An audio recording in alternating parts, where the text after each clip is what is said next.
não pertenço a este mundo. Tenho fome e sede do Senhor, alimento que vem do lugar que eu sou.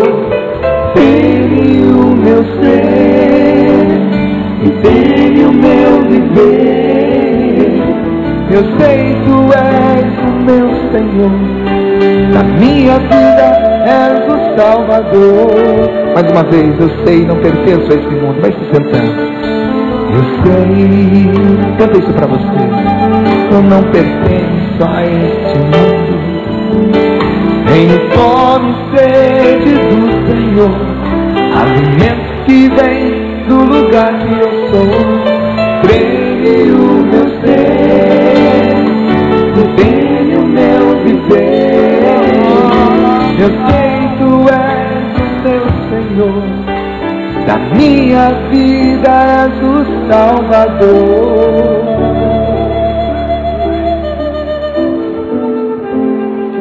Glória ao Pai, ao Filho e ao Espírito Santo. Como era no princípio, agora e sempre. Amém. Nós já tivemos nessa manhã um pouco daquilo e a trilha do que será esse carnaval Canção Nova. Rezávamos, vocês aqui e eu pelo rádio, no carro, a grande profecia de Deus através de Romanos capítulo 8, aonde somos chamados a vivermos como filhos e filhas de Deus.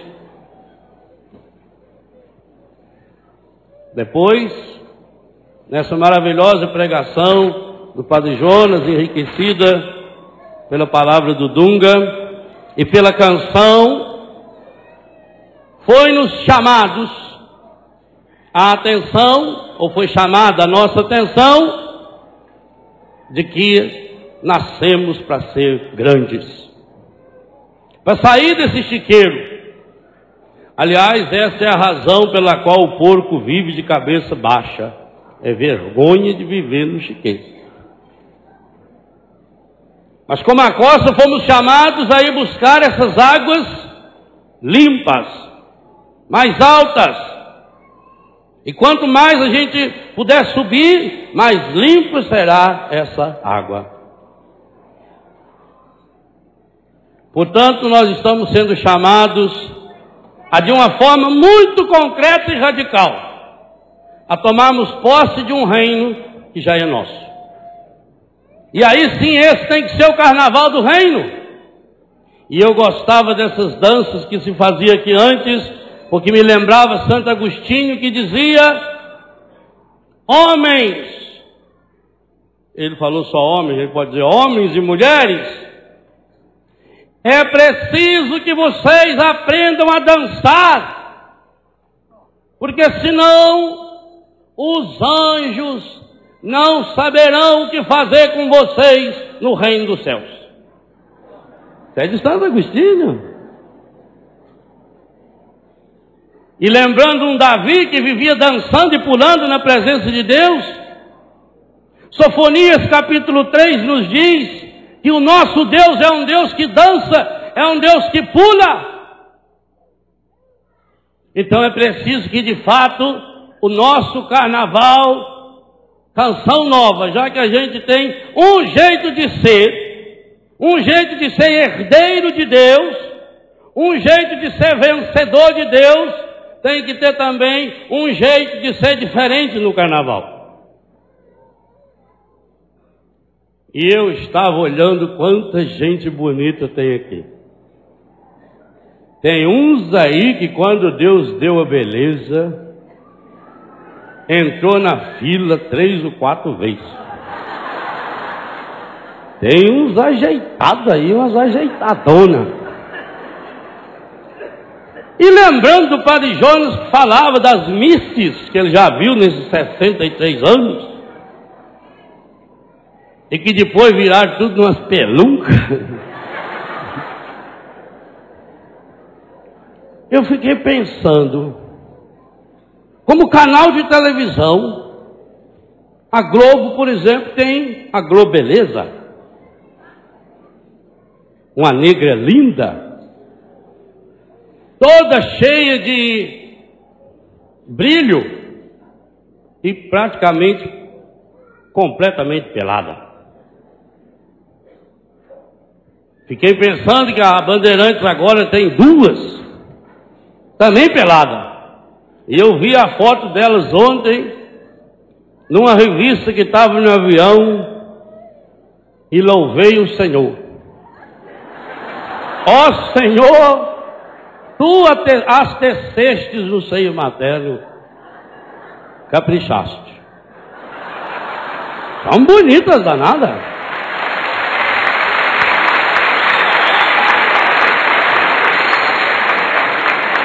Então agora os canais de televisão juntam as raças. Tem uma negra, a Globeleza, tem uma moreninha, tiazinha, e uma lourinha, feiticeira. Dizem que ela foi feita toda de borracha, se é verdade, se não é? Aí eu pensei, mas eu achei que eu ia chegar aqui e ter a oportunidade de conversar antes com o Padre Jonas. Não tive. Então eu vou pedir aqui em público para ele também. Eu pensei que aqui, o nosso carnaval e o nosso canal de televisão também deveria ter uma musa. E eu tenho uma candidata. Já escolhi aí, depois vou apresentar, vamos ver se ele vai aceitar. Por isso que antes eu estava olhando, eu estava até de óculos escuros, para ninguém ver para onde eu estava olhando. Qual é que eu ia escolher? Aí pensei, falei, tem que ser um que seja mais do que as três. Muito mais bonita. Tinha que ser um modelo perfeito de mulher e que nunca virasse uma espelunca. Fiquei pensando, e eu acho que nós temos uma candidata. Vocês vejam, por exemplo, tiazinha. Tiazinha é um nome carinhoso para dizer que ela é professora.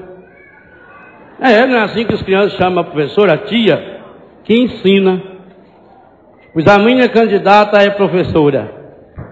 Mais do que professora, a minha candidata é mestra. Imaginem vocês que ela foi a única professora que o rei teve. Única. Tudo que ele aprendeu foi com ela. Então ela é uma mestra, é uma doutora. Essa tiazinha, a fantasia dela na revista, ela está revestida com uma cobra, uma serpente. O resto é pelado. E no seio tem uma maçã. A minha candidata, ela está revestida de Deus e pisou a cabeça da serpente.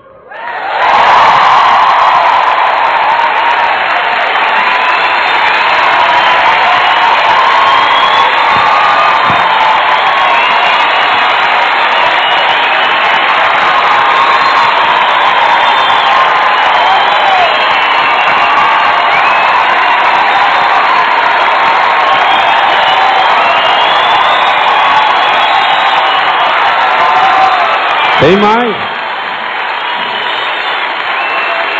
Tem mais.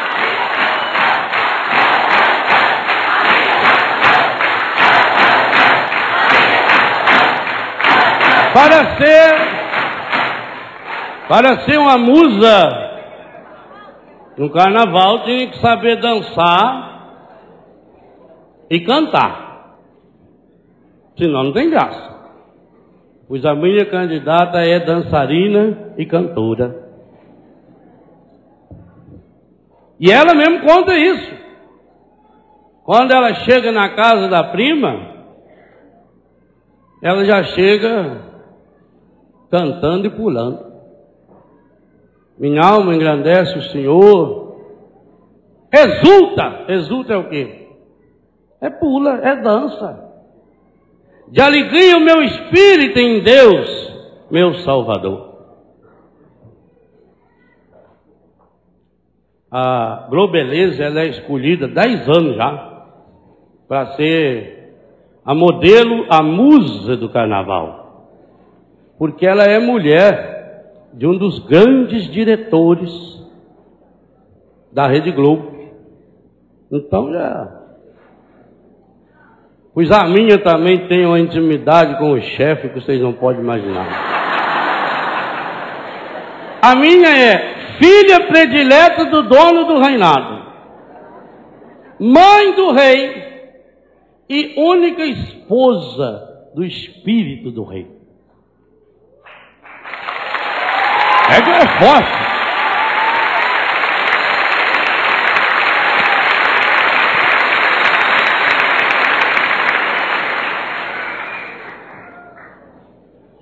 Aquela candidata representa a raça negra.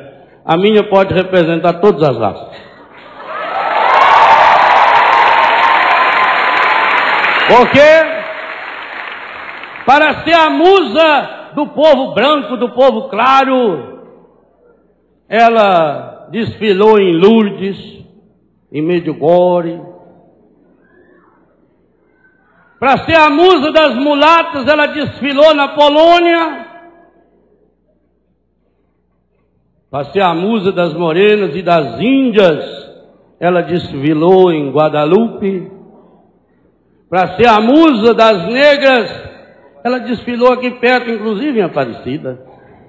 A minha é branca, é loura, é morena, é negra. Porque ela revela, como musa, que ela já herdou o reino. Que ela já deixou o reino acontecer dentro dela. Que dentro dela o reino virou gente. Uma dessas candidatas, loura, é feiticeira. A minha destrói todo e qualquer feitiço.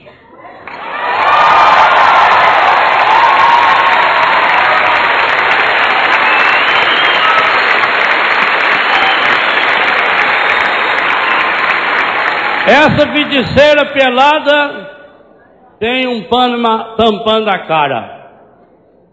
A minha está toda coberta de roupa e do Espírito Santo, e só mostra o rosto, no qual reflete essa profunda e íntima comunhão com o Senhor.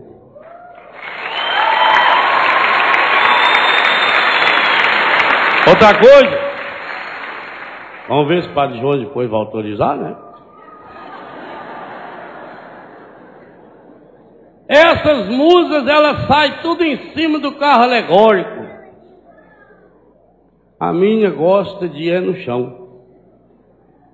Tanto que trabalhou feito empregada doméstica 3 meses com a prima dela. Vocês vejam, a única mulher no mundo que teve até hoje o rei na barriga. Mas não mostrou a barriga para ninguém.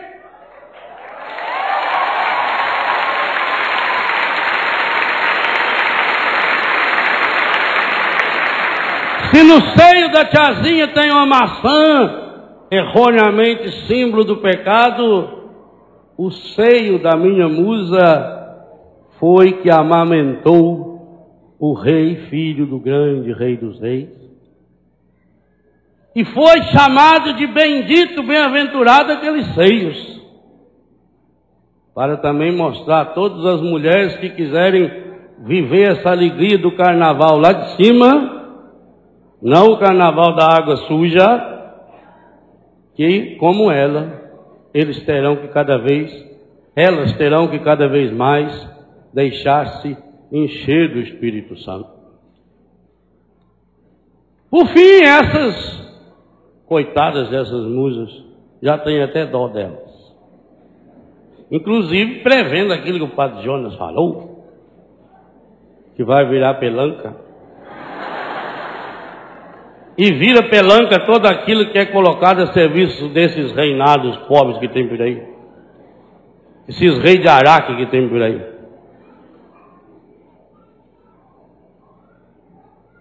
Aí essas mulheres ficam peladas, se enchem de brilho e põem uns negócios na cabeça. A minha, Apocalipse 12 diz que a fantasia dela é um espetáculo. Ela é revestida de sol, tem a lua sobre os seus pés e na cabeça uma coroa com 12 estrelas. Essa é candidata. Essa é a musa. E essa precisa ser a grande modelo para nós que queremos, com ela, herdarmos o reino de Deus. O que o senhor acha?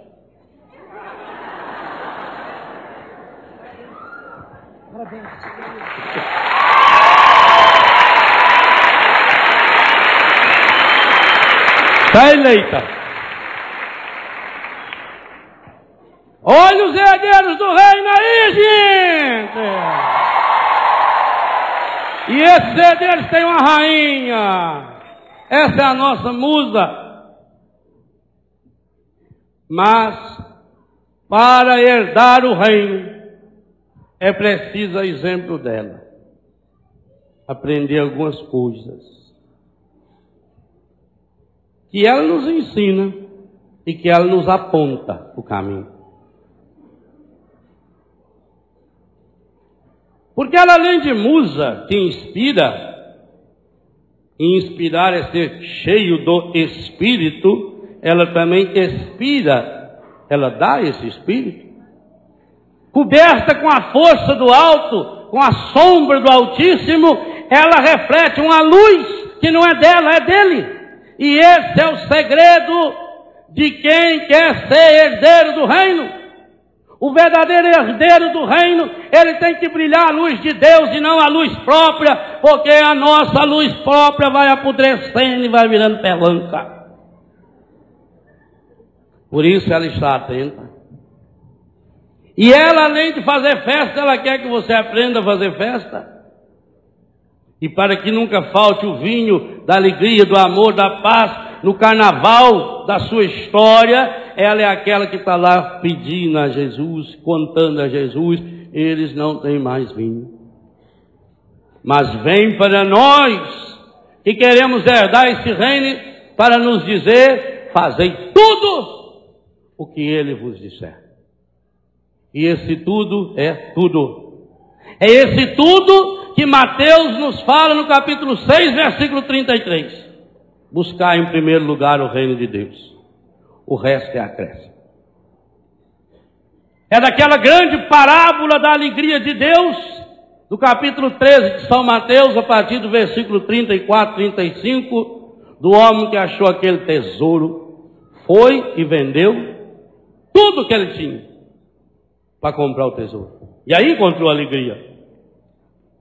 E as pessoas não encontram essa verdadeira alegria exatamente porque não têm coragem de tomar posse do reino. E hoje de manhã aqui na oração, a Luzia e o Dunga proclamavam e nos convidavam, e vocês rezavam aqui, eu rezava no carro em voz alta, eu quero tomar posse desse reino.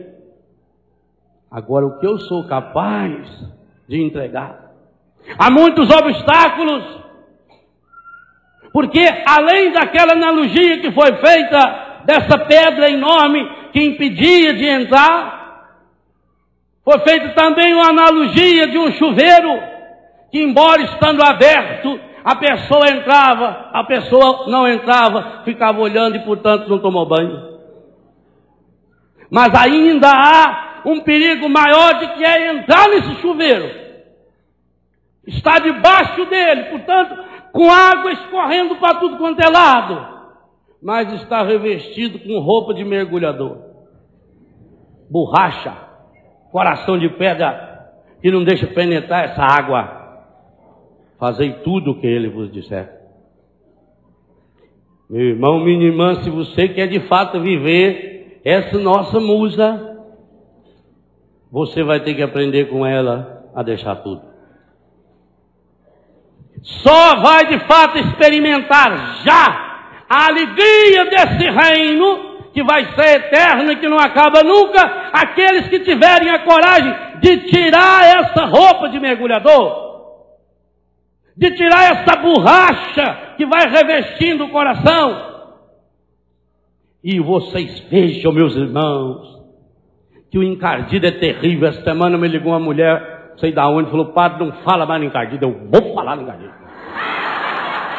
Porque ele encarde, ele suja. Ele pega essas moças lindas, como essas três que eu citei, e coloca-as como modelo do pecado. Eles fazem gozação com a teologia. Por isso que eles vestem essa tiazinha lá com uma serpente, para falar para você, moça, e para você, rapaz, se envolva no pecado. Por isso que eles fazem essas propagandas, que está aí agora, 650 outdoor, espalhado pelo Brasil, com uma camisinha desenhada, dizendo: prevenir é tão fácil quanto pegar. Se o nosso técnico lá da computador tivesse condição, eu ia sugerir que na canção nova ele pusesse essa propaganda e só mudasse uma letra, o G pelo C. Prevenir é tão fácil quanto pecar. A única coisa fácil que tem no mundo é pecar, gente. Isso é fácil. Ou, como o padre Jonas dizia, descer ladeira abaixo, ir para a baixaria, para subir a montanha é difícil, mas é lá que tem água limpa. Única coisa fácil que tem é pecar. Por quê? Para herdar esse reino. Primeiro, o reino já é nosso. Ele foi inaugurado na barriga da nossa musa e mestra. Lucas nos afirma categoricamente: o reino dos céus já está entre vós. Já está. Nós já somos herdeiros, co-herdeiros. Romanos 8 de hoje de manhã. Então, herança, ninguém pode tirar a herança da gente, a não ser que tenha um testamento dizendo que não é mais sua. Mas nós temos dois testamentos, o antigo e o novo, que veio para confirmar essa herança, esse reino. O Pai quer dar a vocês. Vocês são os herdeiros naturais desse reino. E para defender a herança, quando o pai morre, por exemplo, que vai no juiz para ver a questão da herança, tem um advogado para defender. Pois o nosso rei também já mandou advogado para defender a sua herança. E esse advogado é o Espírito Santo, aquele que foi pleno no coração de Maria. Ela foi cheia, plena, repleta desse Espírito Santo. Ela foi o próprio reino de Deus acontecendo em sua vida. Mas nós perdemos a herança se recusarmos essa herança, ou se gastarmos essa herança de qualquer jeito. E é isso que está acontecendo com a humanidade. Perdendo a herança, vivendo como se fosse um escravo, lá naquele chiqueiro, igualzinho o filho pródigo, pegou a parte da herança e foi embora. E deu no que deu, naquele chiqueiro. O mundo está apresentando esse chiqueiro como se esse chiqueiro fosse a herança. Ou as pessoas estão recusando essa herança. É preciso tomar posse da herança. São Paulo, escrevendo aos Efésios e a nós, abra sua Bíblia na carta aos Efésios. Aliás, é uma carta inteira para falar-nos desse reino. O que fazer, o que não fazer para não perder esse reino. E ele quer nos lembrar o que nós podemos e o que nós devemos esperar de Deus para sermos herdeiros desse reino.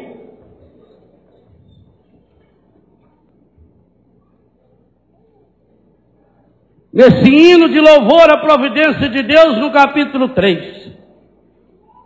Bendito seja Deus, Pai de nosso Senhor Jesus Cristo, que do alto do céu, do alto, não de baixo, nos abençoou com toda a bênção espiritual em Cristo. Primeira coisa, a herdade de Deus em Cristo, essa bênção contra toda espécie de maldição. E nos escolheu. Aliás, essa palavra foi falada aqui 2 vezes forte. Primeiro na oração, quando o Dunga interrompia a Luzia e dizia que assim como nós somos provocados pela carne, por essas musas, nós estamos agora sendo provocados pelo Espírito. E foi tão importante isso que o padre Jonas interrompeu a sua pregação e chamou o Dunga para repetir isso. Provocar. Pro é a favor. Vocare é vocar, é chamar. Chamar para si. Pois aqui diz a mesma coisa em outras palavras. Ele nos escolheu. Não é qualquer um, não.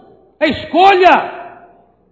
Antes da criação do mundo, para sermos santos e irrepreensíveis diante de seus olhos. Enquanto o mundo está falando que o bom é pecar, e que o governo diz que pode pecar de tudo quanto é jeito, só que deve usar camisinha para evitar, aqui está dizendo que nós somos chamados a ser santos e irrepreensíveis. Eu pregava semana passada o congresso jovem da Diocese de Paracatu. E o tema que eles escolheram foi esse aqui. Santos e irrepreensíveis. Santos e imaculados. Numa linguagem jovem, desse jovem forte que vence o maligno, é preciso ser limpo de toda essa sujeira. Limpo, esse irrepreensível, imaculado, como a nossa musa imaculada, significa ser limpo, limpo de toda essa sujeira, limpo de toda essa porcaria, limpo de todo esse chiqueiro, limpo de toda essa prostituição, limpo de toda essa pornografia que vem pela imagem, pelos ouvidos, pelas músicas.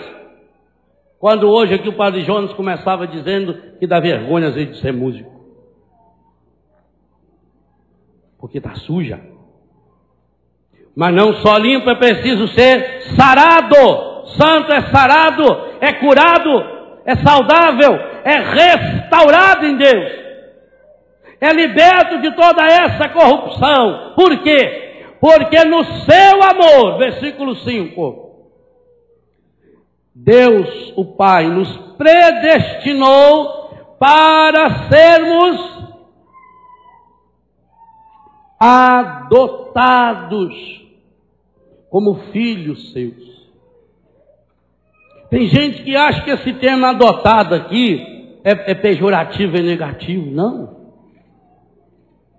Adotado significa escolha. O filho, quando nasce, como eu nasci, como muitos de vocês nasceram do pai e da mãe, nasce porque o pai e a mãe tem que aceitar, fazer o que, filho, né? Sai a cara do pai. O importante é que tenha saúde, fazer o quê? Agora o filho adotado não. Adotado é do coração. Adotado é escolhido. Adotado é por amor. Entre tantas opções, aquele pai quis escolher. Ele adotou por você. Entre milhões e bilhões de possibilidades, você foi escolhida. Embora sendo filho e filha carnal do seu pai e da sua mãe, adotado. Você agora é meu. Você pertence a Deus. E portanto, filhos, volta Romanos 8, hoje de manhã, herdeiros e no Cristo co-herdeiros. Para que, você diz que coisa fabulosa é a palavra, versículo 6, para fazer resplandecer a sua maravilhosa graça. É muito interessante que no carnaval eles ficam enchendo os salões e o corpo das mulheres de brilho, de purpurina, para tentar resplandecer o pecado, mas não consegue, porque vira pelanca. Mas nós somos chamados para fazer resplandecer a sua maravilhosa graça. Olha que herança que você é chamado, menino. Olha que herança você é chamado, menina. E você vai querer continuar vivendo no chiqueiro? É preciso tomar posse da herança. E eu penso que esse tem que ser o grande compromisso desse carnaval. No ano santo, no ano da gente ser sarado, tem que tomar posse dessa herança para fazer resplandecer em nossa vida a maravilhosa graça. Versículo 7, nesse Filho, Jesus, pelo seu sangue, olha o preço que nós custamos, temos a redenção e remissão dos pecados, segundo a riqueza da sua graça, confirma capítulo 2 da primeira carta de João, que foi meditado anteriormente, que ele derramou profusamente, foi conta gota não, derramou para valer, não foi um chuveirinho à toa não, uma aguinha caindo não, foi água para valer, profusamente sobre nós, em torrentes de sabedoria e de prudência, de sobriedade, torrentes, é uma enchente de graça de Deus. Versículo 11, nele, em Cristo, é que fomos escolhidos e predestinados, herdeiros, para servirmos a celebração da sua glória, e não para servirmos a celebração do pecado, da mentira, do egoísmo, do ódio, e de tudo aquilo que quantas e quantas vezes nós sentimos em nós mesmos. Porque, meus irmãos, minhas irmãs, não precisa ninguém ficar falando para nós, para mim, para você, o que o pecado faz em nós. Primeira coisa que ele faz, não deixa resplandecer em nós a maravilhosa graça de Deus. A palavra diz que quando Moisés rezava, o seu rosto se transfigurava. Padre Jonas lembrava o monte da transfiguração, onde Jesus em oração se transfigurou, aonde fazia resplandecer a graça de Deus. Pois assim na sua vida e na minha também acontece. Quando nós estamos nessa comunhão, quando nós vamos tomando posse dessa herança que o Senhor nos dá, resplandece em nós e através de nós, no brilho do nosso olhar, do nosso rosto, de todo o nosso ser, da serenidade do nosso ser, essa maravilhosa graça de Deus. E o contrário também acontece. E que infelizmente a gente vê resplandecer no rosto dessas pessoas, inclusive dessas tão bonitas que aparecem por aí. Tristeza, angústia, um vazio profundo, um desânimo. Você mesmo olha no espelho e você se ajeita, mas você mesmo não está gostando de você. Você está se achando feio, mas a feiura está vindo lá de dentro do seu coração. É daquela sujeira. E você começa a se comparar com os outros, porque eu queria ser alto, queria ser baixo, queria ser gordo, queria ser magro, queria ser assim, queria ser assado. Mas na verdade, por quê? Porque você não tirou ainda essa podridão, esse chiqueiro que está enchendo o seu coração. E que aí faz resplandecer não a maravilhosa graça de Deus, mas a desgraça terrível do encardido, que nos suja. E por isso tem que ser limpo, tem que ser santo, tem que ser sarado.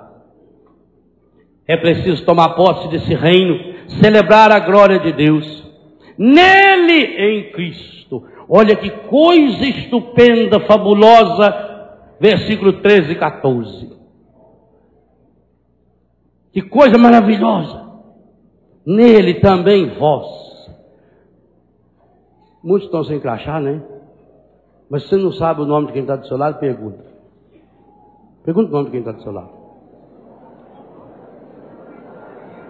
Sim, é só perguntar. Não precisa ficar falando mais meia hora, não. Já sabe o nome de quem está do seu lado, então agora repita comigo. Nele, ou melhor, nele não, em Cristo. Também vós. Diga o nome dele.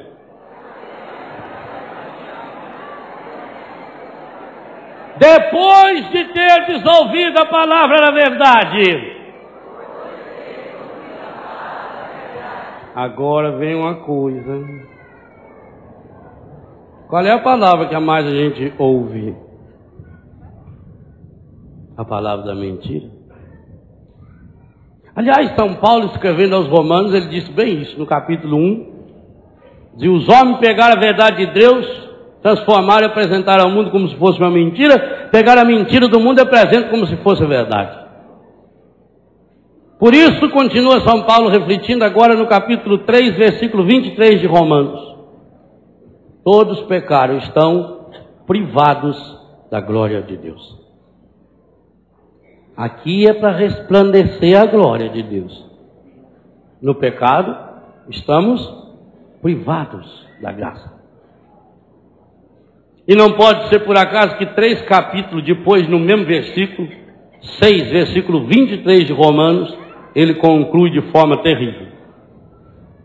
O salário do pecado é a morte. Então, Romanos 1,18. Trocou a verdade de Deus pela mentira. E o mundo nos apresenta um monte de verdades. Nós cristãos não temos verdades. Nós temos uma. João 14,6. Eu sou a verdade. Eu sou o caminho. O é artigo definido masculino singular. É só você ler a palavra cruzada que você aprende. Se é artigo definido masculino singular, não tem outro. Se tivesse outro, era os. Correto? O é o. A mesma coisa.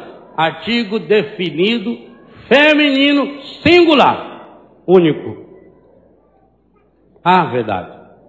Não adianta você inventar a sua, não. E quem gosta de inventar a verdade para transformar numa mentira e a mentira numa verdade é o encardido. E ele sabe que o tempo dele é pouco, então ele trabalha, ele mente, ele inventa, ele vai dar um jeito. E a gente aprende o erro e acha que está certo. A verdade.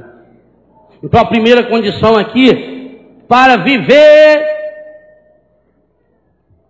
o reino, herdeiro do reino, nele também vós, você meu irmão, você minha irmã, você, cadê a câmera que eu estou falando? Não estou falando nada, tem gente lá.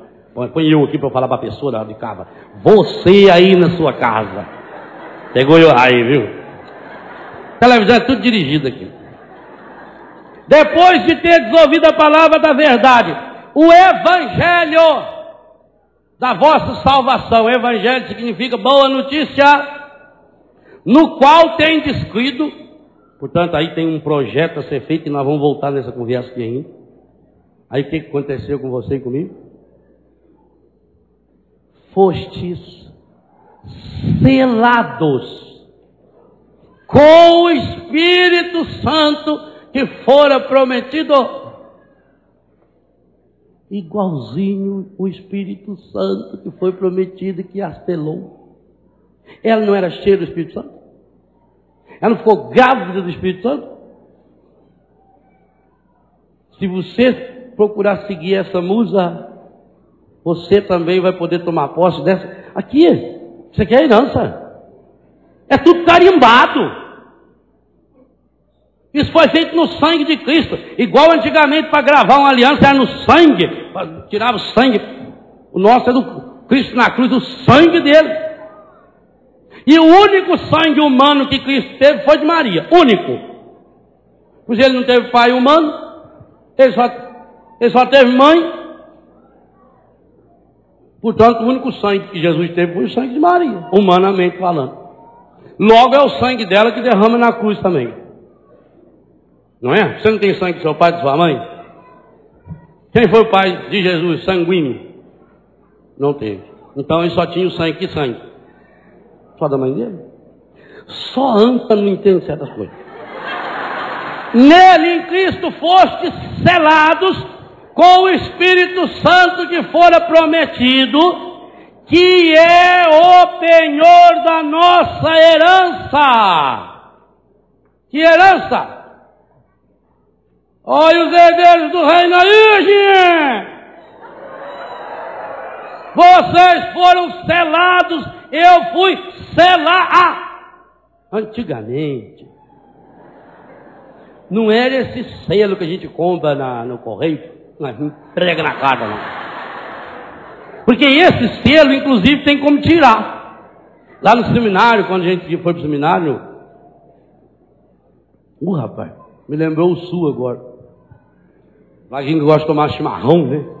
A água vem quentinha, assim, que você pôr você pôr na cuia, põe a água quente, assim, só bateu a cuia aqui. Então, quando a gente foi para o seminário, a gente não tinha dinheiro, né? Aí a gente recebia a carta de uma pessoa, a gente tirava o selo assim no bafo da chaleira, dessa água aí já dá. Tira o selo, apagava o carimbinho e usava na outra carta para mandar. Porque esse selo de hoje você arranca. Antigamente não era assim, não. Antigamente o selo, e aliás, selos oficiais hoje ainda assim, é chamada marca d'água. Então tinha lá o estilete que chama sinete, do rei, por exemplo. E aquilo era de ferro, ele metia aquilo em cima da carta que ele estava mandando, não tem jeito. Para arrancar aquilo lá, só se rasgar, só se despedaçar. É esse selo. Você tem esse selo. Sem esse selo ninguém entra no reino. Nós já temos o selo. E mesmo que o encardido queira, ele não tem como arrancar esse selo.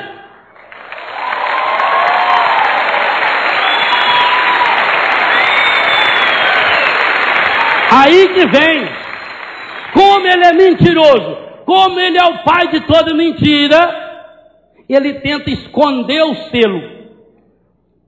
E como é que ele esconde o selo? Com máscara. Por isso que no carnaval o pessoal usa máscara.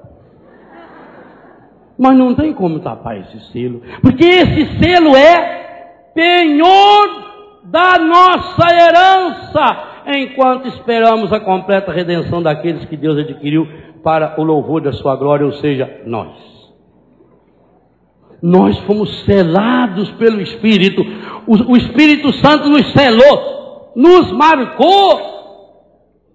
Uma roupa não custa caro por causa da marca. Um dia eu fui comprar uma calça lá em Manaus.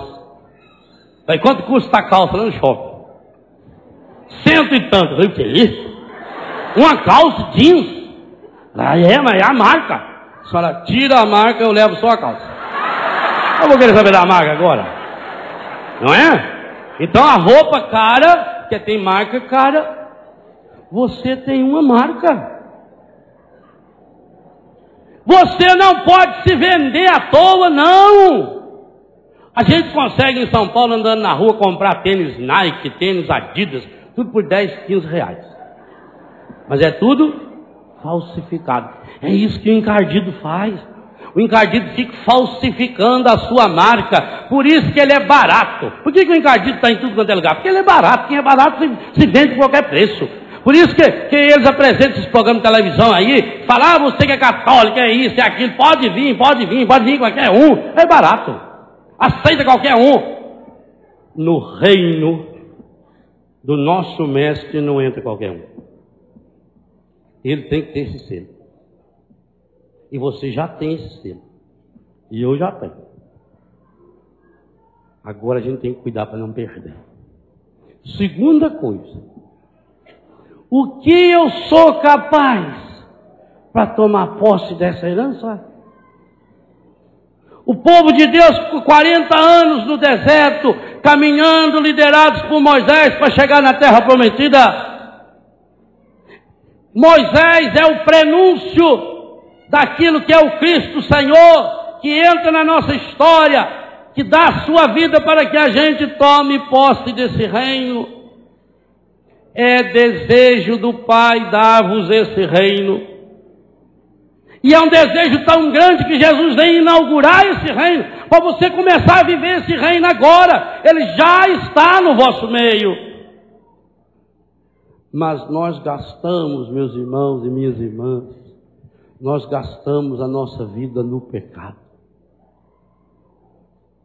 O mais triste é quando você olha para essas missas que viraram peluncas e descobrir que é isso que acontece comigo e com você. Que nós gastamos a fortuna que nós recebemos todos os dons que nós recebemos, a vida, a natureza, esse mundo maravilhoso que Deus criou. E nós vamos destruindo isso, vamos destruindo. E vamos nos destruindo, gastando essa herança no pecado. Você trabalha feito um condenado e junta dinheiro para comprar o pecado, para pagar o pecado. Quantas pessoas vão longe para poder pecar? Paga caro para pecar. E se fosse só com dinheiro? Às vezes as pessoas dizem: por que Deus não muda o mundo? Você é chamado a mudar o mundo, eu sou chamado a mudar o mundo. E sabe por que o mundo não está melhor? Porque nós gastamos a herança que nós temos no pecado. Eu vou dar um exemplo para vocês. O cigarro. Um exemplo. Coisinha desse tamanho assim. A última pesquisa do Ministério da Saúde, que saiu há uns 15 dias, afirma que no Brasil tem 34% da população que fuma. Infelizmente, 39% que consome o álcool. Mas eu quero só dar o exemplo do cigarro. 33% da população que fuma, num país que tem 170, hoje quase 180 milhões de habitantes, significa mais ou menos 60 milhões de pessoas que fumam.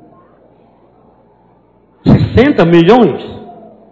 Olha aí o quanto nós vamos ter que evangelizar ainda. 60 milhões de pessoas que fumam. Vamos imaginar que todas esses 60 milhões fumem um maço de cigarro por dia só. Tem gente que fuma 2, 3, 4. Eu, quando fumava, cheguei a fumar 4 maços de cigarro num dia. Comia cigarro com farinha. Vivia apavorado, porque quando a gente peca, a gente sempre tem que estar fingindo. Vivia apavorado para ninguém sentir o cheiro, porque eu tinha vergonha de estar fumando. Então imagina, todos esses fumantes fumem um maço de cigarro por dia. Vezes 60 milhões. E imaginemos que todos eles fumassem o cigarro mais barato. R$1 o maço. Mas tem gente que fuma de 1,50, 1,80, 2, não sei mais. Graças a Deus, não sei mais quanto custa o maço de cigarro. Imagina então, todos fumassem só um maço. E do mais barato, que custasse R$1. Quanto de incenso é queimado ao encardido todos os dias? 60 milhões de reais por dia. Isso sem falar 100 mil mortes em consequência de todos os cânceres que vão desde a boca até o ânus. Mais de 70% desses cânceres, única e exclusivamente por culpa do cigarro. Mesmo esse cigarro que tem menos alcatrão e nicotina, eu vou falar aqui ainda da cultura light, do cigarro light também, não é? Um cigarro tem mais ou menos 4 mil componentes químicos que te matam. Você paga só para ter menos alcatrão e menos nicotina. Sem falar em tudo isso, da saúde, do fedor que é uma pessoa que fuma e chega para conversar com a gente. Meu Deus, o fedor que fica na roupa, no carro, no quarto. Nossa Senhora, hoje, gente, eu não sei como é que eu pude ter sido tão anta, mas tão anta de ter fumado.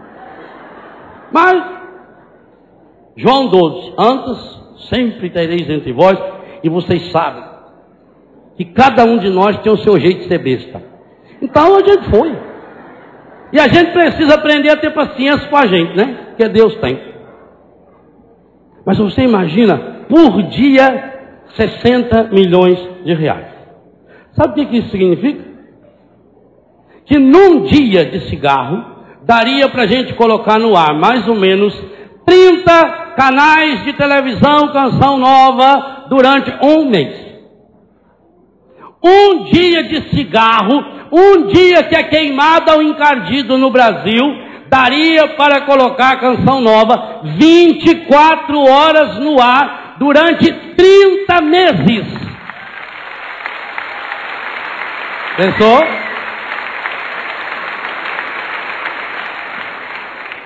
Daria para comprar quantos milhões de Bíblia? Pensa. Por dia. 6, 7 milhões de exemplares de Bíblia. Você pega em um mês, você teria em um mês dinheiro suficiente para dar uma Bíblia para cada pessoa nesse país.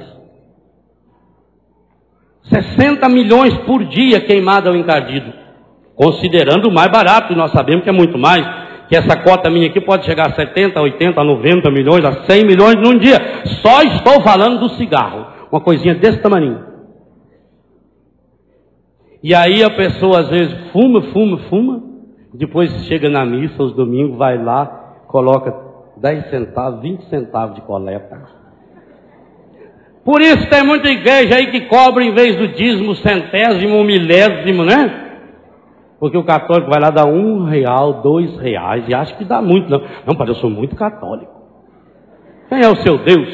O seu Deus está sendo o cigarro. Porque você todo dia adora em espírito e verdade a Ele. Assim como o seu coração está ligado ao encardido, desce até as profundezas do chiqueirão do encardido. O incenso que você solta, dinheiro que você queima.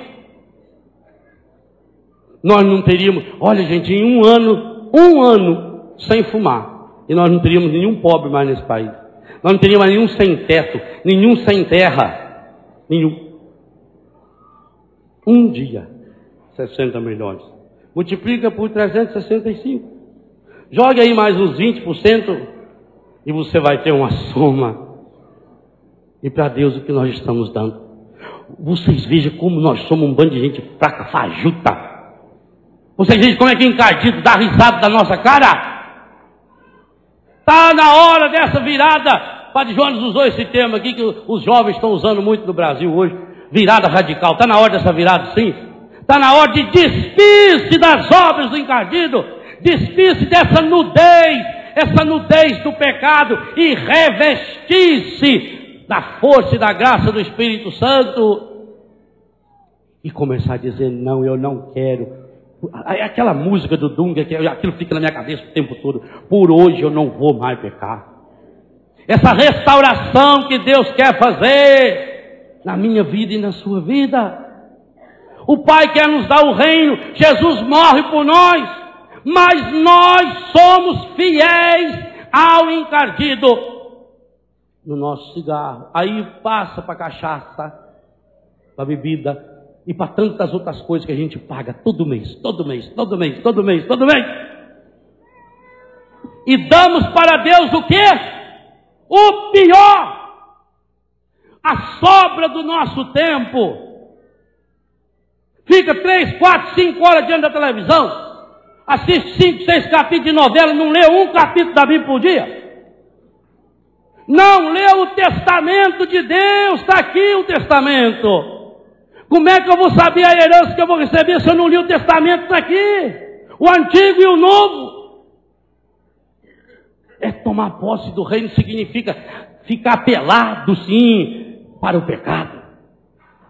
E revestir-se do homem novo, criado segundo Deus em verdadeira justiça e santidade. É isso que Maria vem nos ensinar como a nossa musa. Eleger Maria como musa, portanto, mexe um pouquinho com tudo, com todo o nosso ser. Faz-nos questionar, eu sou inteiro de Deus? Eu de fato obedeço a Deus, escuto, ouço esse Deus? Meu Deus, vocês vejam os jornais dizendo aí, quantos milhões essas escolas de samba gastam nas fantasias. Gastam a fortuna para parecer pelado. As prefeituras dão porção de cidade aí, dão dinheiro. Eu não votaria num prefeito que desse 1 centavo para esse carnaval. Nunca. Ele não tem esse direito de fazer isso. E nós estamos investindo na nossa fé, estamos dando o melhor para Deus?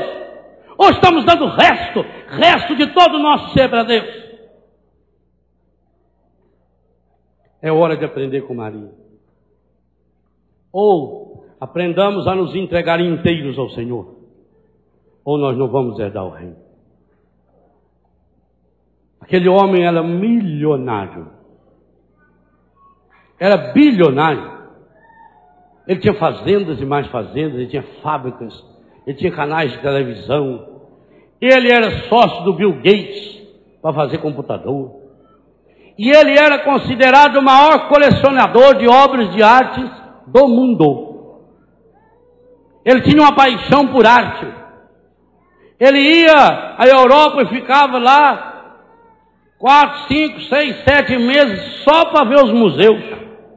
Você pega um museu, por exemplo, do Prado, lá em Madrid, só para atravessar andando dentro dele, leva uns 3 dias. Você vai em Paris, no Museu do Louvre, uma coisa de louco. A mulher perguntou, o senhor foi no Louvre? Eu falei, não, acho que estava com problema. Eu cheguei aí no Louvre, sabe lá que é aquela Louvre? Vai no outro museu, o Museu de Orsay, e tem aquelas obras de arte, aquilo custa uma fortuna, eles protegem aquilo. Aquele homem colecionava tudo. Ele tinha réplicas, coisas fabulosas de arte. Casado, fazia quase 30 anos. Só tinha uma tristeza. Ele não tinha filho. O maior sonho dele era ter um filho. E nessas viagens eles iam nos grandes médicos, especialistas em fecundação, e nada. Um belo dia, a mulher dele começou a sentir umas tonturas, vai ao médico, e vem a maior notícia da vida daquele bilionário. Ela estava grávida. Mas uma gravidez de altíssimo risco. Os médicos disseram que ela teria que fazer um repouso absoluto, ficou na cama. E ele contratou médicos, enfermeiros, e ele não viajava, ele ficava do lado dela. Aquela alegria, e ele namorando a esposa, e beijava a mão dela, e ia vendo aquela barriga crescer, alisando aquela barriga, porque era o sonho dele, e ela naquela felicidade, porque teve um marido tão maravilhoso a vida inteira, e esse marido agora ia ter o sonho realizado. E veio o belo dia do nascimento, e como os médicos avisaram, infelizmente, ela veio a falecer. E ela sabia que corria esse risco. Ele levou o menino para casa, contratou empregados, enfermeiras, nutricionistas, e foi criando esse moleque com o maior tesouro da vida dele. A tristeza da perda daquela esposa tão querida tinha sido preenchida quase que por completo com o nascimento daquele menino tão lindo. E ele acompanhou esse menino, os primeiros engatinhamentos, o primeiro dentinho e sorriso, ele ajudava a dar banho, e o menino foi crescendo. Só que o menino era muito feio. Nem tudo na vida é perfeito. O rapazinho era feio, tadinho. Eu tenho dó de gente feia, o rapazinho estava meio feio. Ai, meu Deus. Mas ele gostava, é filho dele. Você pode ver o sapo, a coisa mais bonita para o sapo é o sapinho. Ele trata do sapinho, viu? Coisinha mais bonitinha, né? Quando ele via uma sapa, então fica olhando a sapa. A sapona. O menininho foi crescendo. Quando o menino tinha uns 11 ou 12 anos, descobriram a causa da feiura dele. Ele era doente. O menino tinha uma doença hereditária que a própria mãe tinha, que deve ter recebido do próprio pai. E o menino foi enfraquecendo. E como tinha essa doença, faleceu. Aquele homem perdeu a alegria de viver. E ele teve uma angústia tão triste, como tantas pessoas têm, e você sabe que a gente morre de tristeza. Que esse homem, algum tempo depois, veio a morrer. Não deixou nenhum herdeiro. Quem ia herdar aquela fortuna toda, aquelas obras de arte? Um dos presidentes lá dos cartórios leu um documento que ele tinha feito. Gostaria que todos os meus bens, todas as minhas fazendas, carros, automóveis, obras de arte, tudo que eu tenho, fosse feito um grande leilão e o dinheiro dado a uma instituição de caridade. Não tinha herdeiro. Convocou-se um leilão e veio gente do mundo inteiro, grandes colecionadores, diretores dos grandes museus do mundo, milionários que encostavam o avião no aeroporto, seu próprio avião, seu Boeingzinho no aeroporto da cidadezinha, e foi num ginásio imenso, com mais de 8 ou 10 mil pessoas, bilionários que vieram para arrematar aquelas obras de arte, colocaram algumas obras de arte enfeitando. Antes de começar o leilão, o leiloeiro oficial disse: gente, um momento de silêncio, porque nós temos uma homenagem ao grande benemérito doutor fulano de tal. Vocês sabem que a maior alegria da vida dele foi o filho. E esse filho, quando tinha 9 anos, um dia passeando com o pai pela rua, viu na praça da cidade um pintor que desenhava as pessoas, e o menino tanto insistiu que pediu, que o pai então mandou aquele pintor fazer a foto dele. Mas era também um pintor de segunda mão, um pintor de parede. O coitado do rapazinho já era feio, o quadro... Bom. O primeiro quadro a ser leiloado, o autorretrato do menino bonitinho. Quando abriram o retrato, todo mundo caiu na gargalhada. Joga fora essa porcaria aí. Nós queremos aquilo, olha aquilo. Aquele lá é um Rembrandt, aquele lá não sei quem, aquele lá é um fulano de tal. Né? Picasso. Primeiro quadro a ser leiloado, o retrato do menino. Quem faz alguma oferta? Rindo, cutucando, vai dar onde dá. No meio levantou-se uma senhorinha, chamada Dona Expedita, cabelinho amarrado assim. Falou: eu queria comprar o retrato. Aí todo mundo caiu na gargalhada. E a senhora por acaso entende alguma coisa de arte? Coitado, não vale nada. Para que a senhora quer comprar esse retrato? Sabe, porque eu trabalhei na casa deles. Eu trabalhei mais de 30 anos. E eu sei o tanto que o meu patrão queria ter esse filho. Quando a esposa dele morreu, eu estava segurando na mão dela, e com a outra mão eu punha água na cabeça dela.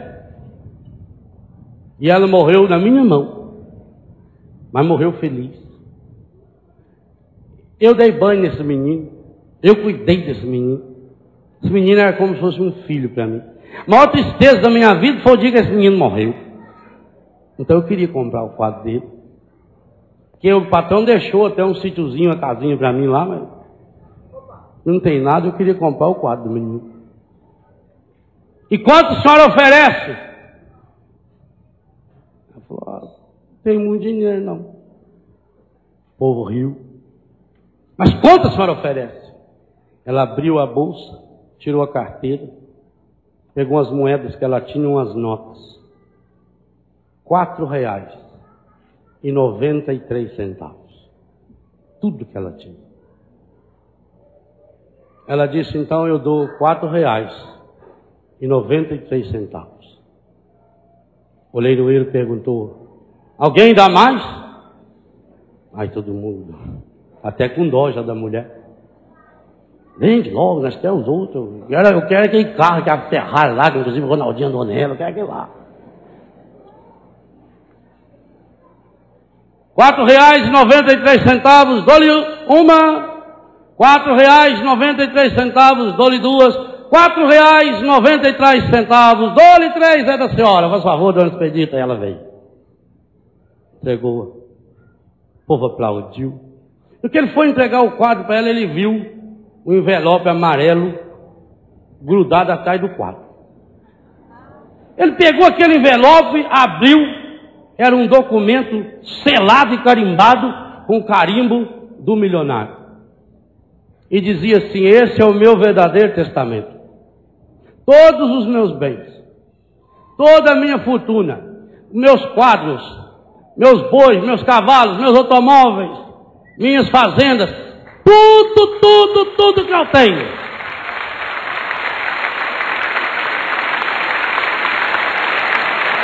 Pertencem à pessoa que arrematou o quadro de meu filho.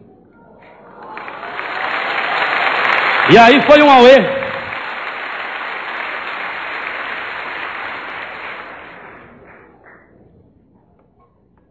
Tinha gente ali que podia ter oferecido 10, 20, 30 milhões pelo quadro.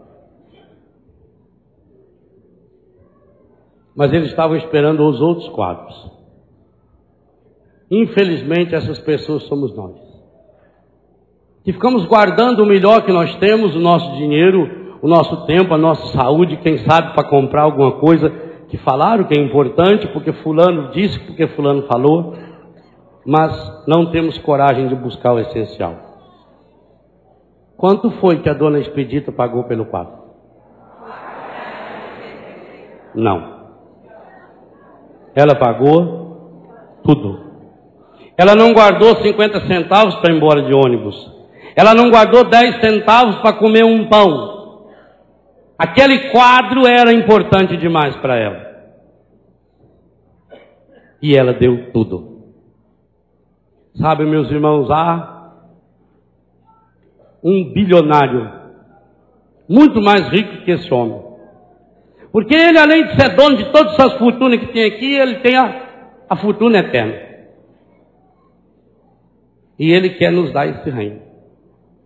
Acontece que a foto do filho dele não é muito bonita. Para herdar a fortuna do pai, tem que ter coragem de amar o filho. E no mundo que prega uma nudez para o pecado, esse filho vive a nudez de todas as honras que poderia ter, deixa-se despir, assume a condição de homem, obediente até a morte, feito um escravo na cruz. A foto desse filho não é muito bonita. O profeta disse que o povo passava, olhava para ele e balançava a cabeça, porque era feio demais. Ele estava deformado, todo cheio de sangue. Ele estava todo sujo pelo pecado que é nosso. Mas, se você quiser herdar o reino desse pai, o único caminho é o filho. Não tem outro jeito.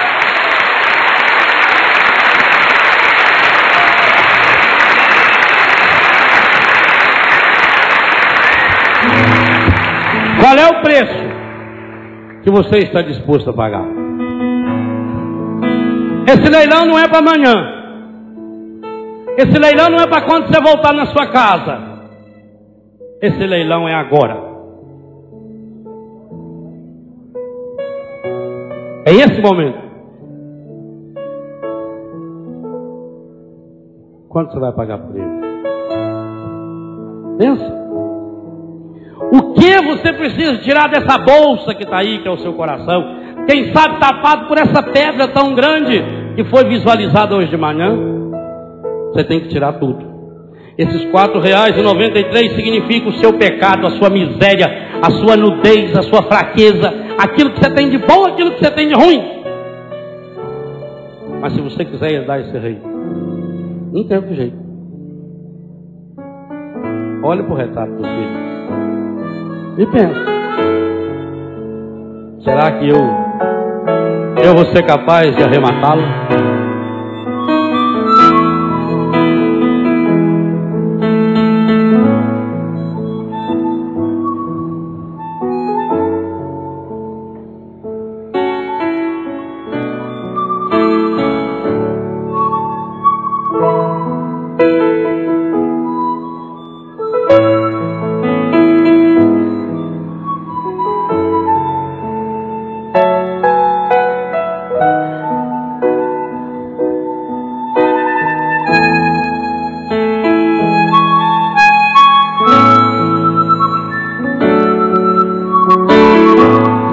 Esperado esse momento, tenho esperado que viesses a mim. Tenho esperado que me fales.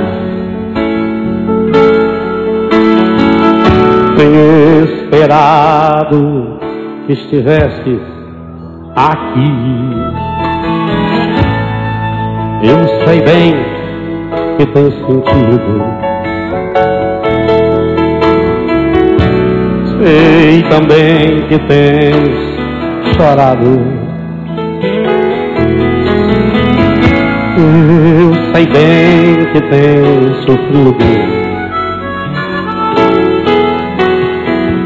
Pois permaneço ao teu lado. Deixa Deus cantar com a sua voz. Ninguém te ama como eu. Ninguém te ama como eu. Olhe pra cruz, essa é a minha grande prova. É Ele que diz: ninguém te ama como eu. Ninguém te ama como eu. Ninguém te ama como eu. Olhe pra cruz, foi por ti porque eu te amo. é Jesus que diz: Ninguém te ama como eu.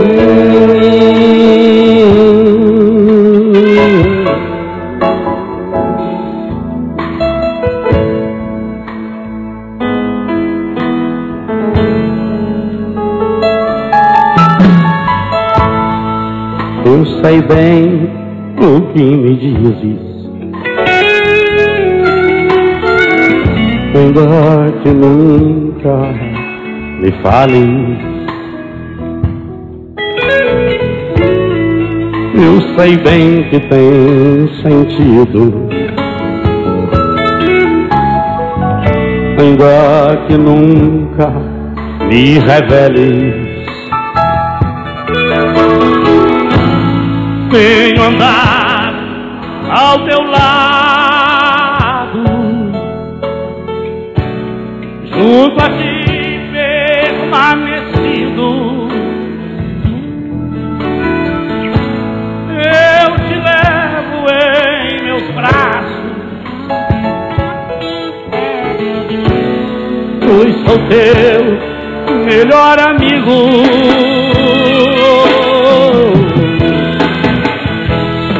Ninguém te ama como eu. Ninguém te ama como eu. Olhe pra cruz, essa é a minha grande prova. Ninguém te ama como eu. Não, não. Ninguém te ama como eu. Ninguém te ama como eu. Olhe pra cruz, foi por ti, porque eu te amo. Ninguém te ama como eu.